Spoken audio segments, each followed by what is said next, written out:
Sir, യൂത്തിന് ഇങ്ങനെ പ്രതിഷേധയാതെയാ നമുക്ക് റൂട്ടൊന്ന് divert ചെയ്താൽ. ഇതിനാ അല്ല എടോ, മന്ത്രിയെ പ്രൊട്ടക്ട് ചെയ്യാൻ കഴിഞ്ഞില്ലേ പിന്നെ നിങ്ങൾ എന്തിനാ മുന്നിൽ പിന്നിൽ നടക്കണേ? അവരെ പിടിച്ച് മാറ്റോ. സർ, ഗ്രൂപ്പ് തർക്കം പരിഹരിക്കാൻ കേന്ദ്ര നിരീക്ഷകൻ എത്തിയ ദിവസം കൊള്ളാം. എല്ലാം നേരിട്ടുണ്ട്, മനസ്സിലാക്കട്ടെ. പ്ലീസ് നിർത്തൂ പ്ലീസ്. ദയവേത് നിങ്ങൾ പിരിഞ്ഞു പോകണം, അല്ലെങ്കിൽ മന്ത്രിയെ പോകാൻ അനുവദിക്കും. രാജിവെച്ചു പുറത്തു പോകും. ആ വണ്ടി ഇടോ. വണ്ടി ഇവിടെ വരട്ടെ. ആ കടന്നു വരുന്ന ആളത്ര ശരിയല്ല.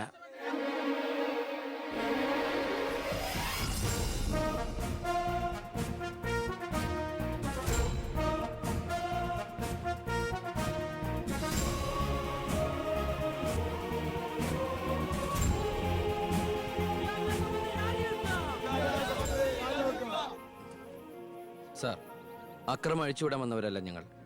മന്ത്രിയുമായി ഞങ്ങൾക്കൊന്ന് സംസാരിക്കണം. Hello, control room, CA Vijayan here. വിദ്യാഭ്യാസ മന്ത്രി ആരുടെ നെഞ്ചത്തൊക്കെയാ കയറാൻ പോണത്? നിങ്ങൾ എന്തിനാ എന്റെ വഴി തടയുന്നേ? വിദ്യാർത്ഥികളെ പോലീസ് മൃഗീയമായി മർദ്ദിച്ചു. ബോംബെറിഞ്ഞതിന്റെ പേരിൽ നിരപരാധികളെ പിടിച്ച് അത്തിട്ടിരിക്കുന്നതിന് നിങ്ങൾ ഉത്തരം പറയണം. അതൊക്കെ പോലീസ് വകുപ്പ് കൈകാര്യം ചെയ്യുന്ന മുഖ്യമന്ത്രിയോട് ചോദിക്കണം. അയാൾക്കെതിരെ സമരം ചെയ്യണം. ഓ, അവനെയും കൊണ്ടുവാ.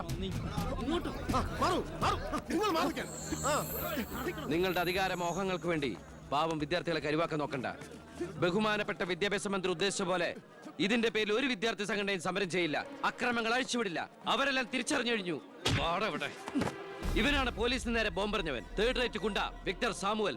മന്ത്രി പറയണം ഇവൻ ഏത് കോളേജിലാണ് പഠിക്കുന്നതെന്ന്. ചക്കിന് വെച്ചത് കൊക്കിന് കൊണ്ടു. സമാധാനപരമായി സമരം നടത്തിയവരുടെ ഇടയിൽ നുഴഞ്ഞു കയറി ബോംബെറിഞ്ഞ് എന്തിനാണെന്ന് ഇവൻ പറയും. ആര് പറഞ്ഞിട്ടാന്ന് ഇവൻ പറയും. കത്തിക്കട കോലം. പെർഫെക്റ്റ് കോലം. വിദ്യാഭ്യാസ മന്ത്രി രാജിവെക്കുക. വിദ്യാഭ്യാസ മന്ത്രി രാജിവെക്കുക.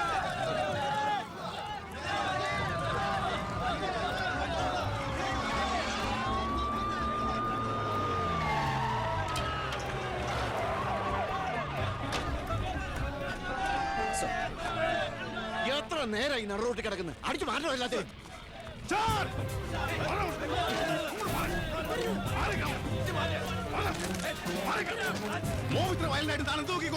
വെറുതെ ഒരു ഇഷ്യൂ ഉണ്ടാക്കണം. കോലം കത്തോട് രസിക്കുക. അടിച്ചോടിക്കൊല്ലാതിനെ.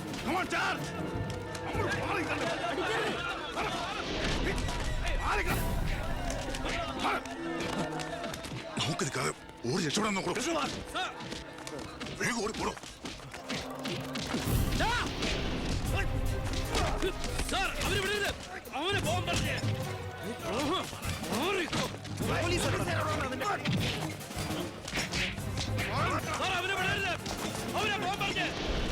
ആ പയ്യൻ കൊള്ളാവല്ലോ.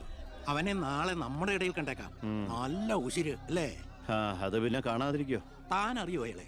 അറിയും. ഞങ്ങൾ തമ്മിലൊരു ചെറിയ ബന്ധമുണ്ട്. എന്തു ബന്ധം? എന്റെ ഒരേ ഒരു മോന. ആറ്റുനോറ്റുണ്ടായ ഒരേ ഒരു ഉണ്ണി. അവന്റെ ചോറ് ഇവിടെയും കൂർ അവിടെയുമാണ്.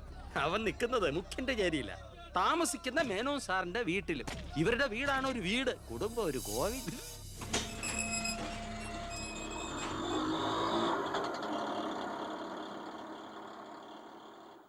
നിർത്തിക്കോ, മുമ്പിൽ വീടാ, ഇനി പോവില്ല.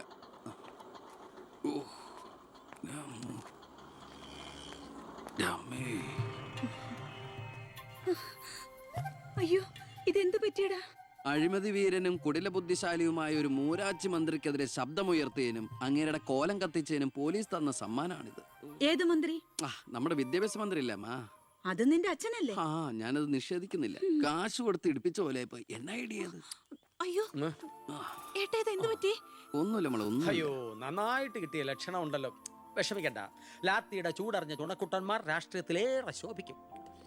എതിരാളികളെ ലാത്തി കൊണ്ട് അടിച്ചൊതുക്കിയും ചിലർ രാഷ്ട്രീയത്തിൽ വല്ലാതെ ശോഭിക്കുന്നുണ്ട്. പക്ഷെ അതൊന്നും അത്ര ശാശ്വതമല്ല. Every dog has a day. ഞാൻ മകനെയാണ് ഉദ്ദേശിച്ചത്. നീ ഇരിക്കെ, ഞാൻ വിളമ്പാ. ഓ, എനിക്ക് വേണ്ടമ്മാ. ഇത് VIP-കളുടെ ടേബിൾ അല്ലേ. ഇവിടെ ഇരുന്ന് കഴിച്ചാൽ അങ്ങോട്ട് ഇറങ്ങില്ല. എനിക്കുള്ള വിഹിതം ഞാൻ അടുക്കള പോയി കഴിച്ചോളാം. ജീവിതകാലം മുഴുവൻ നിനക്ക് അടുക്കളയിൽ കിടന്ന് ഇറങ്ങാനാ യോഗം. ഓ, എനിക്കത് മതി. എന്തായാലും ഞാൻ നിങ്ങളുടെ ഗ്രൂപ്പ് ഓഫീസിന്റെ തിന്നാലല്ലോ വന്ന് നിറങ്ങണത്. എന്നെയും എന്റെ ഗ്രൂപ്പിനെയും പരസ്യമായിട്ട് അവമാനിക്കുന്നവനെ എന്തിനാ ഞാൻ കഷ്ടപ്പെട്ടുണ്ടാക്കണ എന്റെ വീതം കഴിക്കാൻ ഇങ്ങോട്ട് കെട്ടിയെടുക്കണത്? മക്കള് കഴിക്കുന്നതിന്റെ കണക്ക് ഞാൻ പറയൂടി. രാവിലെ ഇറങ്ങുമല്ലോ കഞ്ഞിമുക്കിയ ഡ്രസ് ഇട്ടുണ്ട്, അതിനും വേണം എന്റെ ചക്രം. അതെ, എല്ലാം സർക്കാരിനെ വെട്ടിച്ചുണ്ടാക്കുന്നല്ലേ. സർക്കാരിന്റെ കാശ് എന്ന് പറയുന്നത് ജനങ്ങളുടെ കാശാ. അതിൽ എനിക്കും അവകാശമുണ്ട്.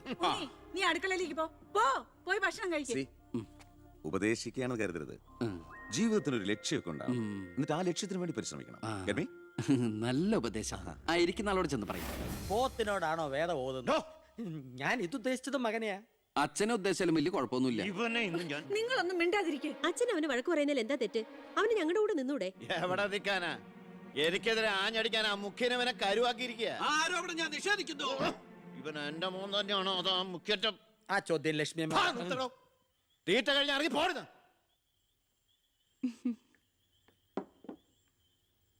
നിനക്ക് അവിടെ പോയിരുന്ന അവരോട് കഴിച്ചാൽ എന്താ? എനിക്ക് അവരോട് ഇരുന്ന് ശരിയാവില്ല ഏട്ടാ. അവരൊക്കെ വലിയ വലിയ കാര്യങ്ങളെ പറയണേ. എനിക്കതൊന്നും മനസ്സിലാവില്ല. എടി അവരെന്താ പറയണേന്ന് അവർക്ക് തന്നെ മനസ്സിലാവണില്ല. അതാ നിനക്ക് മനസ്സിലാവാത്തത്. അതെന്താ നീ മനസ്സിലാക്കാത്തേ? ചുമ്മാ ഇരിയേട്ടാ. നിന്റെ ഈ വൃത്തിയുടെ സ്വഭാവം കാരണം ഞങ്ങളുടെയൊക്കെ കുട്ടികളെ ഊട്ടി നിർത്തി പഠിപ്പിക്കുന്നത്, നിന്നെ മാതൃകയാക്കി നശിക്കാതിരിക്കാൻ. അതേതായാലും നന്നായി. അവരെന്നെ കണ്ട് പഠിക്കുന്നതിനേക്കാൾ കുഴപ്പാ അവരവരുടെ അച്ഛനെയും അപ്പൂപ്പനെയും കണ്ട് പഠിക്കുന്നത്. ഓ, ഈനാമ്പച്ചിക്ക് മരപ്പെട്ടി കൂട്ട്. ഏയ്, എന്റെ മൂത്തളീനെ മരപ്പെട്ടി എന്ന് വിളിച്ചാണ്ടല്ലോ. ഓ, തുടങ്ങിയ പിന്നെ തമ്മി കണ്ട കീരിയും പാമ്പോ. നിനക്കിത് എന്തിന്റെ കേടാടാ? എപ്പോ നോക്കിയാലും കൂടപ്പറപ്പുകളുമായിട്ട്. അത് പോട്ടെ, അച്ഛനെതിരെ നീ. അമ്മേ, ഞാൻ അച്ഛനെതിരല്ല. അച്ഛന്റെ നയങ്ങളോടാണ് എതിർപ്പ്. അച്ഛന്റെ രാഷ്ട്രീയ നേട്ടങ്ങൾക്ക് വേണ്ടി അച്ഛൻ കാട്ടിക്കൂട്ടുന്ന നെറുകേടുകൾക്കെതിരെ ഞാൻ അറിയാതെ ചോദിച്ചു പോവുകയാണ്. ചോദിച്ചു പോണ്ട, അവിടെ ഇരുന്ന് കഴിക്കേ. പറഞ്ഞ പോലെ കഴിച്ചിട്ട് പോവാം. എടാ, നിന്റെ അച്ഛൻ എത്ര നെറുകേട് കാണിച്ചാലും അങ്ങേര് കഷ്ടപ്പെട്ടുണ്ടാക്കണതല്ലേ നീ ഇപ്പൊ കഴിക്കണത്? അത് മാത്രം പറയരുത് അമ്മേ. അമ്മേ, ഞാൻ കഴിക്കണത് അമ്മയ്ക്കുള്ള കഞ്ഞിയുടെ ഒരു വിഹിതമാണ്. എനിക്കൊരു നല്ല കാലം വരുമ്പോ ഞാൻ ഈ കഞ്ഞി മുഴുവൻ അമ്മയ്ക്ക് ചോറായിട്ട് തിരിച്ചു തരും. അതുവരെ എന്റെ വയറിനൊരു ലോൺ. എനിക്കും എന്റെ ജീവൻ നിലനിർത്തണ്ടേ അമ്മേ?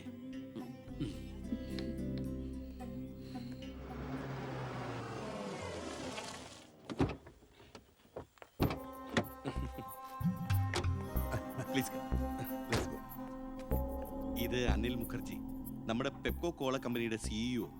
ഈവനിങ് ഫ്ലൈറ്റിന് ഡൽഹിയിൽ നിന്ന് വന്നതേ ഉള്ളൂ. അത് ശരി. This is my co brother collector Gopinath. Oh, hello. How are you? Fine. ഞാൻ പറഞ്ഞിരുന്നില്ല അച്ഛാ, ഇവരൊരു പുതിയ പ്ലാന്റ് കൂടി ഓപ്പൺ ചെയ്യുന്ന വിവരം. അയ്യോ, അത് ഉടനെ വേണോടാ. ഇപ്പൊ തന്നെ കോട്ടപ്പുറത്ത് കുടിവെള്ളമില്ലെന്നും പറഞ്ഞ് ജനങ്ങൾ മുറവിളി കൂട്ടുക. ഇനിയിപ്പോ 50 കിലോമീറ്റർ ചുറ്റളവിൽ ഭൂഗർഭജലം വലിച്ചെടുക്കുന്ന പുതിയ പ്ലാന്റ് കൂടി തുറന്നാൽ ജനമിളകും. ഹേ, അതൊക്കെ ആരറിയാൻ പോകുന്ന വെച്ചാ? കുടിവെള്ള ക്ഷാമത്തിന് സർക്കാർ ചെലവില് നമ്മൾ ടാങ്കറിൽ വെള്ളം അടിക്കും. എന്നാലും അല്ല അച്ഛാ, പെർമിഷൻ കൊടുക്കാന്ന് പറഞ്ഞൊരു 2 കോടി രൂപ ഞാൻ ഇവരുടെ കയ്യിൽ നിന്ന് വാങ്ങിയിരുന്നു. ചെറാക്കുളം ഫൈനാൻസേഴ്സിന്റെ കാസർഗോഡ് ശാഖ തുടങ്ങിയത് ആ പണം കൊണ്ട്. അച്ഛന് താല്പര്യമില്ലെങ്കിൽ ഞാൻ ആ പണം പിൻവലിച്ച് തിരിച്ചു കൊടുത്തേക്കാം. അത് വേണ്ട. പിന്നെ ആ വ്യവസായ മന്ത്രി ദിവാകരന് ഒരു തുക കൊടുക്കേണ്ടി വരുമെന്ന് പറഞ്ഞേക്ക്. കൺഫേം.